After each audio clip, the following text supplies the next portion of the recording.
आज हम बात करेंगे ह्यूमन पेपिलोमा वायरस के बारे में जिसे हम शॉर्ट में एचपीवी बोलते हैं। एचपीवी पूरी दुनिया में most common sexuality transport infection होता है।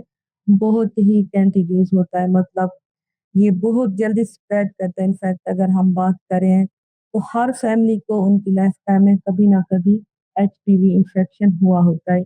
ये इन्फेक्शन फीमेल्स के अंदर सर्वाइकल कैंसर होने का मेन रीजन होता है। एक सिंपल वैक्सीन के जरिए हम इस इन्फेक्शन को रोक सकते हैं।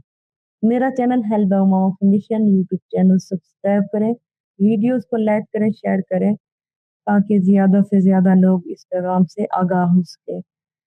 अच्छी खबर यह है कि दुनिया भर की तरह अब पाकिस्तान में भी वैक्सीन खासतौर पर 14 से 9 साल की बच्चियों को वालिदैन की रजामंदी से स्कूलों में मुफ्त लगाई जा रही है ताकि मुस्तकबिल में उन्हें कैंसर जैसी बीमारियों से महफूज रखा जा सके।